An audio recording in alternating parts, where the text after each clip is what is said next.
everybody and welcome back to my channel. If you don't know me already, I'm Gem and I'm your new favourite florist on YouTube, and I am going to give you the confidence to make your very own bridal bouquet, whether you're new to the floristry community or you're doing a DIY project, whether that be your friend or yourself. We are going to dig deep into this and I will show you everything you need to know.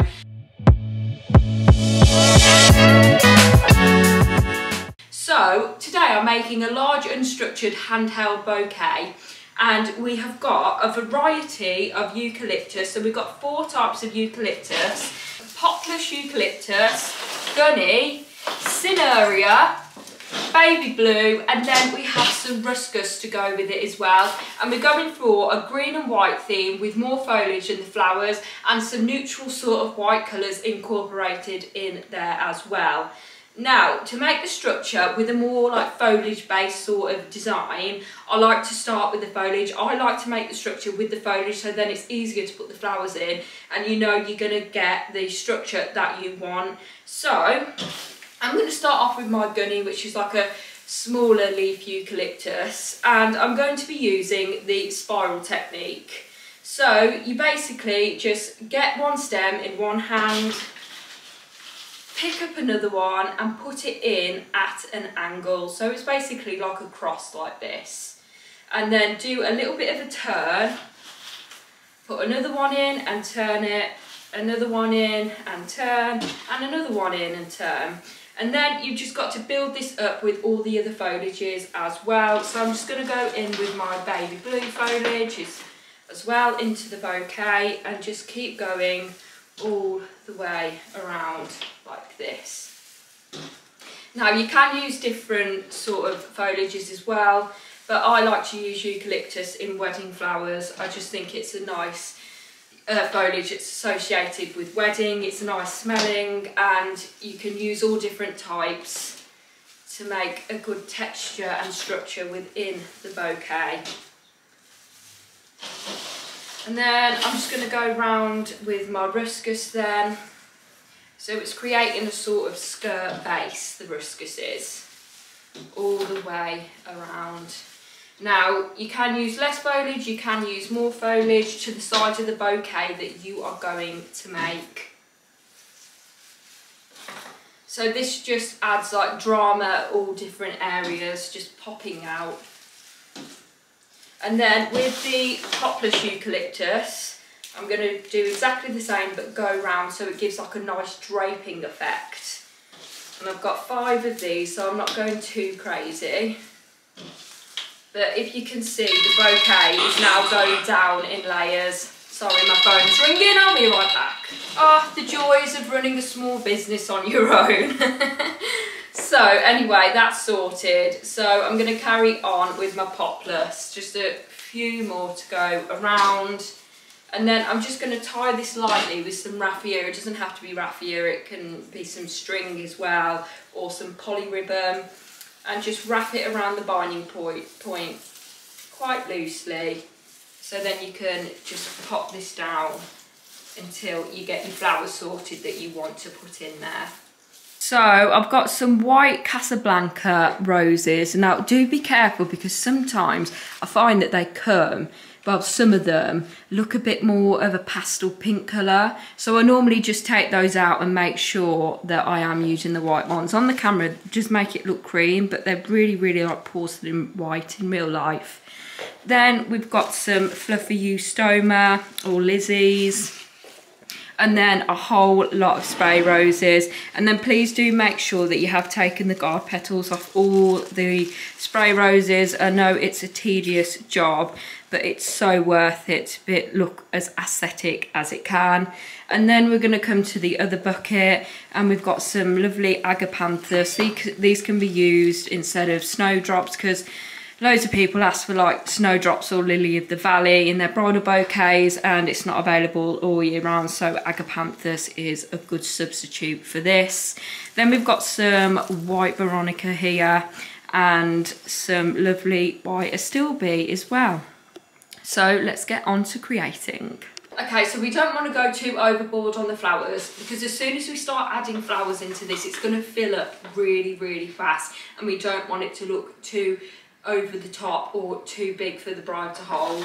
So I've got 6 of the white Playa Blanca roses, then I've got 3 of the Agapanthus, 3 stems of white spray roses, and 5 stems of the Eustoma. Now with the Eustoma, I do like to divide these up into smaller units because each stem does have a few sprays on it and you don't want it to look like really chunky within the bouquet. So I just like to pull them apart like that and use 2 different units to then go evenly around the bouquet as well. Then I have got 5 Astilbe. I have chosen the nice Astilbe in the pack. I always do the bridal bouquet first so that the bride can have the best items or flowers within that pack. And then we have got 4 Veronicas as well. So then what I like to do, I just like to take the raffia off from where we tied it earlier. And then I just like to use my hand as a vase. So I'm going to add in the roses first. So I'm going to start from the centre and then go around. So you can just basically poke them through all the way down to your desired height. And then just go around with the roses in layers. Now with the bridal bouquet, you do really want to hold your bouquet right at the top quite tightly, so it just makes like a sort of compact effect. Even though this isn't structured, the foliage is making it like that unstructured effect. Okay. Because you don't want it to be too big and bulky, so I'm holding it right at the top of the binding point. Okay, then I think we're going to go in with our spray roses, so just put these in between all the larger headed roses. And then maybe just one at the back here. Okay, beautiful. Then I'm going to fill in some of the gaps with this lovely white fluffy Eustoma. And because Eustoma comes at different levels, so the buds sort of are above the actual head of the Lisianthus, it makes lots of nice layers within the bouquet. Okay, beautiful. And I think that's all the Eustoma we're going to use because it might get too big. And I'm just going to add my Astilbe around. Now do make sure that you're really careful once you're placing the Astilbe within the bouquet, because the stems are really fragile and you don't want them to sort of dent or break because they won't get any water source then. And you don't want your flowers dying on your bride. Okay. And then just our Veronica as well.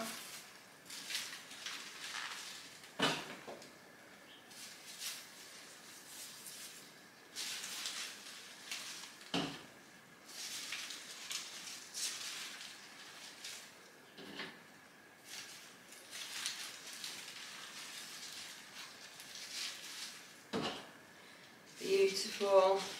And then we've just got our 3 of our Agapanthus. Now do be careful with these because the stems are really quite thick.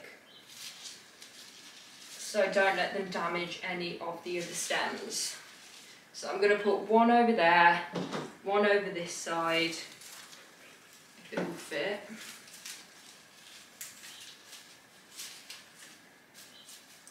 And then one at the back as well, not right at the back but between the foliage. Just so it makes a nice sort of triangle shape, so it's more pleasing to look at. And there we go. Now I am going to go and get some waterproof floristry tape and we're going to bind this now. Okay, so this is just some waterproof floristry tape which I love to bind my bridal bouquets with. And you basically just stick it around the binding point and then get hold of the binding point with the other hand and then keep going around until it's nicely secured. Now it is better to do this when it's resting on the table, but for tutorial purposes I'll do it while standing up. Okay, just make sure that's really, really lovely and tight around the binding point.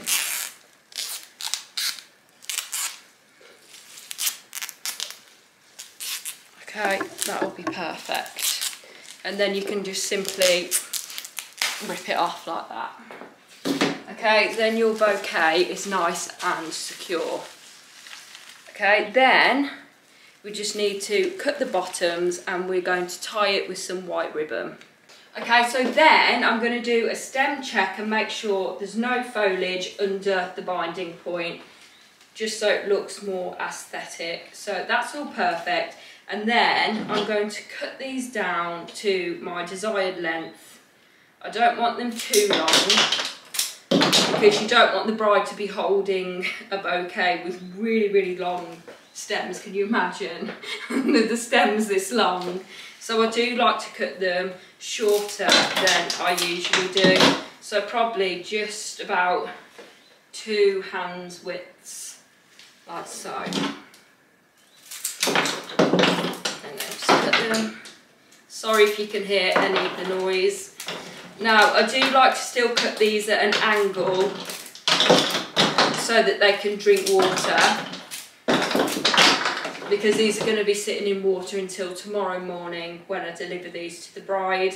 But as soon as you do get them out of water, you need to cut them really neatly at the end, so flat. So it's going everything against that, I say, that you have to cut the bottoms at an angle for it to be able to drink.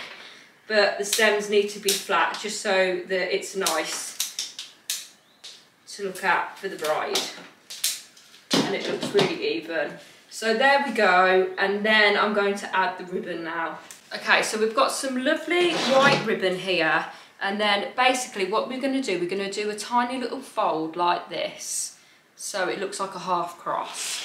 Put it on the top of our binding waterproof tape, and then keep our thumb on there until we come to the other side like this, and that just really secures it in place. And then we'll just keep twisting all the way down, really nice and tightly, so you know that it's not going to move. And then just put it down until this bit isn't showing anymore.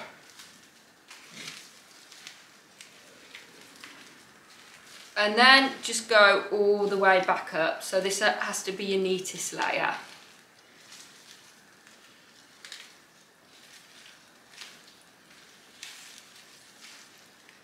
Okay, and then when we reach the top, like so, I'm just gonna get my ribbon scissors and just cut it here. And then we're gonna fold the ribbon back on itself.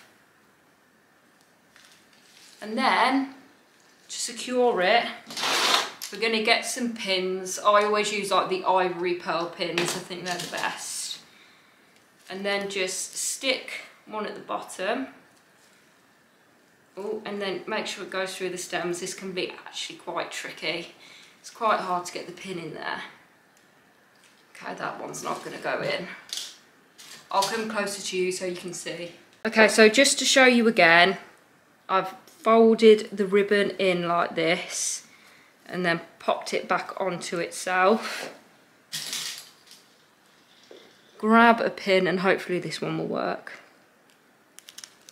Yep, fabulous. And then another one at the top. Yeah, perfect. And then your bridal bouquet is nicely secured. Just make sure that's really neat there. And then it looks like this, and there you have it, your beautiful bridal bouquet. And then I'm just going to leave that in water for the night, and then that's good to go in the morning to its bride. Thank you so much for watching, guys. I hope it was super duper helpful for you and you've got the confidence to now make your own bridal bouquet. If you did have any other questions, just give us a comment and we'll get back to you. Don't worry about it. We love hearing all your questions and getting those answered for you. And please don't forget to give it a thumbs up. It really helps support our channel so we can keep making videos like this, and subscribe. And we'll see you in the next one.